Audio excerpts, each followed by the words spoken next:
I was discriminated against my entire life because of my golden child sister. She now tried walking down the aisle at my wedding, and I finally got revenge. Ever since I could remember, my parents loved my sister more and treated her like a golden child. They didn't even try to be subtle about it because every time I accused her of stealing my clothes, they wouldn't believe me. But if she said that I took her toilet paper, I would get grounded. Even if there was undeniable proof, they'd still give her a lesser punishment and try to find a way to scold me in tandem. My birthday cake had to be a flavor she wanted, and my parents always denied, knowing I didn't like that type of cake. Our family vacations were always to the places she wanted, even if it was an event that should be about me. My sister grew up spoiled and didn't like me, just used me as a punching bag. Initially, she would ignore me, but then things worsened as we became teenagers. My parents loved to boast about her achievements but never mentioned any issues, whereas with me, they loved to bring out any flaws of mine constantly as teasing material. In high school, she had no friends, and I wasn't surprised.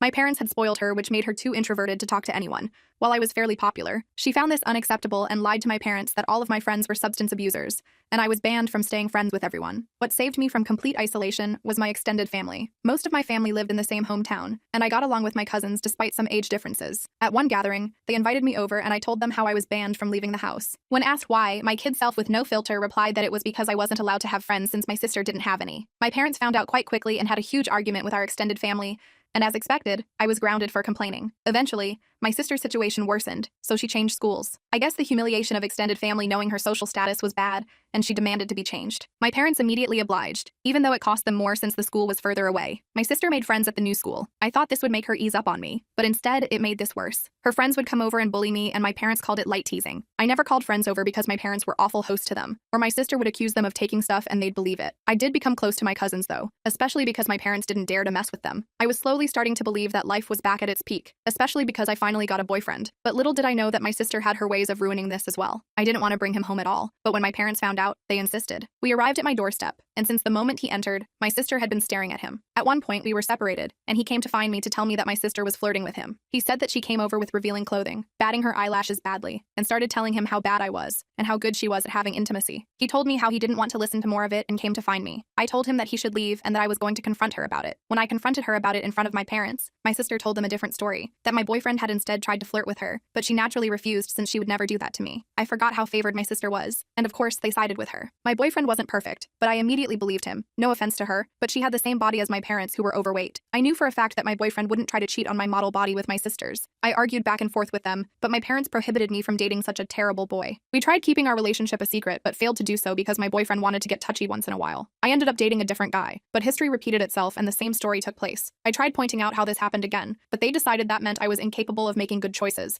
and kept picking bad boyfriends. My new boyfriend was traumatized from this experience, so he broke up with me. Thanks to my sister, I was named the high school sleut and failed to get into new relationships. The tables turned, and for once in her life, my sister brought her first boyfriend home. Since the first second that boy entered the house, he was flooded with stories about my sister. After 2 hours of boring stories about my sister, I could tell that my sister's boyfriend was excited to leave. As soon as he left, my parents aimed toward me and asked, why couldn't I be like my sister and find myself someone like that? Their relationship lasted 3 days because that poor guy couldn't carry that much weight on his shoulders, both physically and metaphorically. Years passed and things remained the same. I was confident that this was the worst things could get, but little did I know that my parents and sisters had a worse in store for me. My sister finally graduated from high school, and you would think she became more mature for college, but she was still the same. She got accepted into college but had no scholarship that could decrease the financial burden. Her grades were bad in school, since whenever she got a B, we would all celebrate. If she got an A, which was once in a lifetime, my parents would invite all of our families just to celebrate this. My parents naturally made a lot of fanfare and told her they'd pay for everything. I thought her college departure would be the best thing to happen to me, but turned out that it was the beginning of very stressful years for me. Eventually, my mom came to talk to me about my upcoming high school graduation. She told me since they were paying for my sister's college,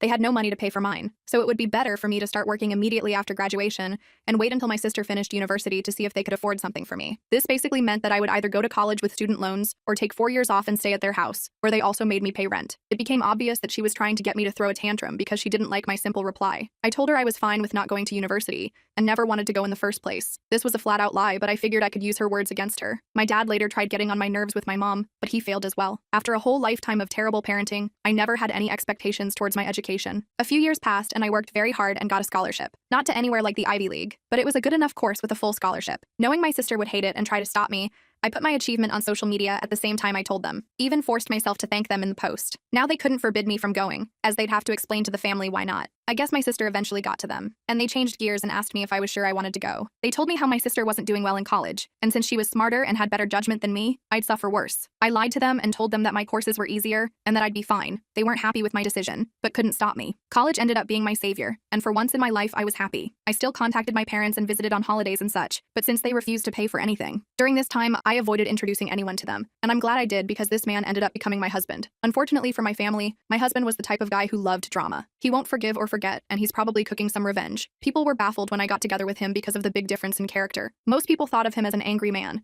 but he was the biggest sweetheart if you treated him with respect. When we discussed marriage, we decided we didn't care much about the ceremony due to our budget, as we'd rather spend it on our honeymoon. We sent out the engagement announcement and the save the date for a few months later. My parents didn't have the slightest clue and naturally demanded they meet my man. I wanted to grow a spine and refuse, but was having a hard time. The distance had made me think maybe my parents weren't so bad. Well, my husband looked like I canceled Christmas when I told him I would at least ensure they were never alone with him. He had been getting ready for this because he knew what to wait for. He even bought a high-quality recorder he could hide in a pocket to record it all. He was stoked, thinking of all the ways he could refuse my sister's advances, insult her, and then spread the recording of her attempts to my family. I refused to go with him, so he went alone and excited to meet them. When he came back an hour later, he had the most euphoric look on his face. Before I could say anything, he started shouting, "Babe, you won't believe the awful thing they wanted. We have so many opportunities to F them over." I was confused and wanted to hear the recording, but he told me it was better to listen to him first, or else I'd misunderstand him. As I was listening to his story, I realized I made the best decision of my life by choosing this man as my husband. My husband was the best thing that had happened to me, and I was glad that there was someone who would finally step up for me. He went over to my parents' house to meet them, and when he came back, he told me how many opportunities we had to F them over. I asked him to tell me what he meant, and he began telling me what had happened. My parents weren't necessarily happy with my husband because of his aggressive character,